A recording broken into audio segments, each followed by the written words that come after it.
Assalamualaikum warahmatullahi wabarakatuh. Perkenalkan, nama saya Muhammad Faiz Syahban. Saya dari kelompok 5 yang beranggotakan Ananda Patricia, Ivan Abimanyu, Muhammad Yusuf. Dalam kesempatan kali ini akan membawakan tema tentang algoritma dan arsitektur LVQ serta pengenalan pola dengan LVQ. LVQ atau Learning Vector Quantization adalah salah satu jenis GST berbasis pembelajaran terawasi, menggunakan prinsip klasifikasi berdasarkan ledakan tipe vektor, mengadaptasi bobot vektor prototipe untuk mendekati data pelatihan. Berikut adalah gambaran dari arsitektur LVQ, di mana kita memiliki 6 neuron, 1 sampai 6, 2 neuron sebagai bobot awal dan 2 output. Dalam penggunaan LVQ terdapat beberapa tahapan, yaitu pertama inisialisasi bobot secara acak, yang kedua adalah untuk setiap data latih hitung jarak ke semua vektor bobot, pilih vektor terdekat, update bobot sesuai label, jika benar maka bobot mendekat, jika salah bobot menjauh, ulangi hingga convergent. Untuk rumus update bobot, jika klarifikasi benar, maka WJ absen sama dengan WJ lama ditambah alpha atau learning rate dikali X dikurang WJ. Jika salah, maka WJ absen sama dengan WJ dikurang alpha dikali X dikurang WJ lama. Yang membedakan jika benar atau salah hanya di bagian penjumlahan dan pengurangan saja. LVQ sendiri sangat cocok untuk pengenalan pola karena mampu membedakan kelas berdasarkan kedekatan fitur, cepat dalam klasifikasi setelah pelatihan. Contoh implementasi atau aplikasi dari LVQ ini adalah pengenalan huruf tulisan tangan, deteksi wajah, klasifikasi suara. Kelebihan dan kekurangan LVQ. Kelebihannya sendiri adalah cepat dan sederhana. Yang kedua adalah cocok untuk klasifikasi data diskrit, sedangkan kekurangannya adalah sensitif terhadap inisialisasi bobot, tidak cocok untuk data yang sangat kompleks.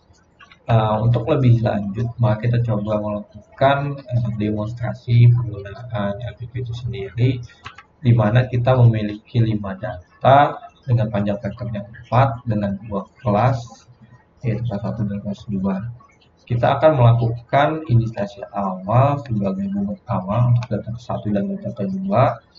Kita akan masukkan data 1 sebagai W1 dan data W2 sebagai data kedua dengan learning rate-nya adalah 0,1. Untuk T-nya sama dengan 1 yaitu kelas 1 dan T2-nya bobot kedua adalah kelas 2 sesuai data yang ada. Nah, dari yang sudah kita lakukan tadi, kita memiliki 2 neuron, yaitu dari 2 neuron bobot awal dan memiliki 4 neuron dari panjang vektor. Jika panjang vektornya 6, maka neuronnya adalah 6. Dan inilah rumus yang selalu harus kita ingat dalam melakukan perhitungan penggunaan LVQ.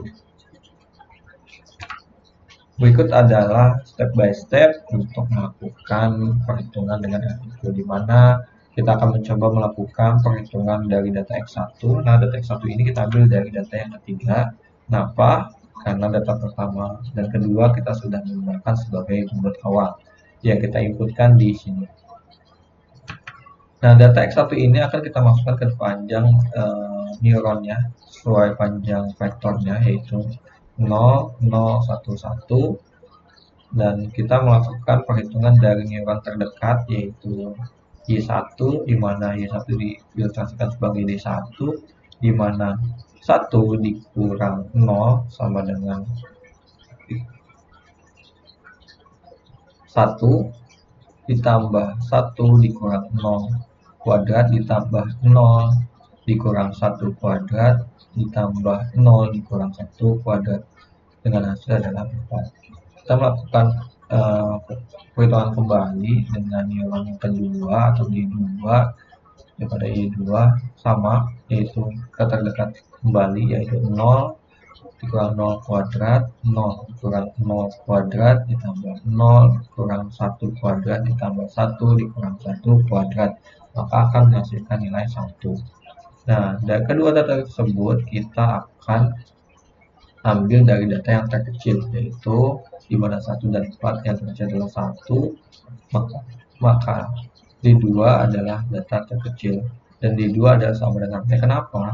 Kita bisa lihat D2 adalah kelas 2 dan T-nya adalah kelas 2. Maka labelnya sama, kita akan gunakan rumus WJ absen sama dengan WJ ditambah alpha dikurang X dikali X dikurang WJ, maksud saya sama dengan adalah 0,11.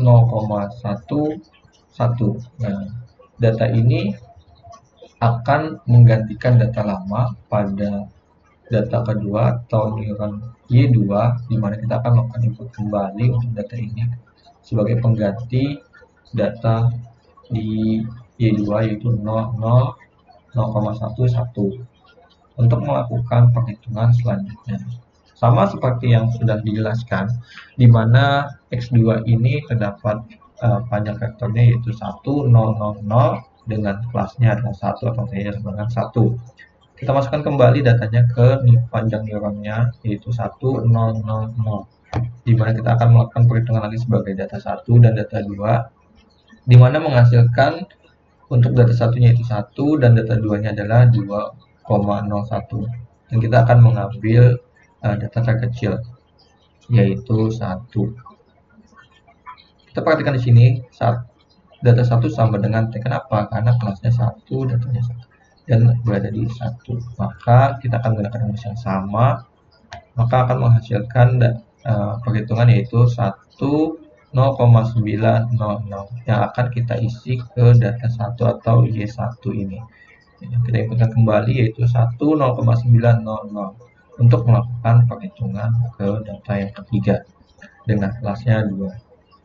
Kita masukkan kembali yaitu 0110. Kita masukkan, kita melakukan perhitungan kembali menggunakan data 1 dan data 2, di mana hasilnya adalah 2,01, 2,81, di mana T tidak sama dengan, kenapa? Karena di sini T-nya dengan kelas 1 dan di sini data untuk X3 yaitu T-nya adalah 2. Maka kita akan menggunakan rumus pengurangan. Ingat yang sudah kita jelaskan tadi, bahwa jika pengurangan maka tandanya berubah menjadi minus.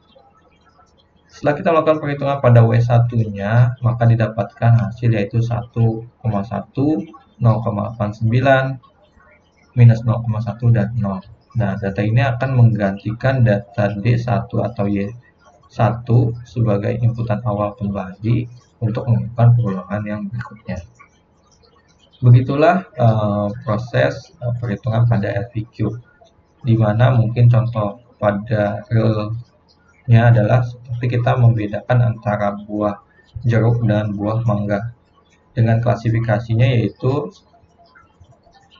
jeruk dengan kulitnya berwarna kuning, kulitnya kasar, dan bobotnya 100 gram. Sedangkan buah mangga, kulitnya berwarna hijau, kulitnya halus, dan bobotnya lebih dari 100 gram. Dan kita melakukan input, maka LVQ akan melakukan iterasi dan akan mengklasifikasikan bahwa data tersebut akan masuk ke kelas si jeruk atau kelas si mangga. Baik, sekian dari saya mewakili kelompok 5. Terima kasih atas perhatiannya. Mohon maaf apabila ada salah kata penjelasan dalam pemaparan materi. Terima kasih. Wassalamualaikum warahmatullahi wabarakatuh.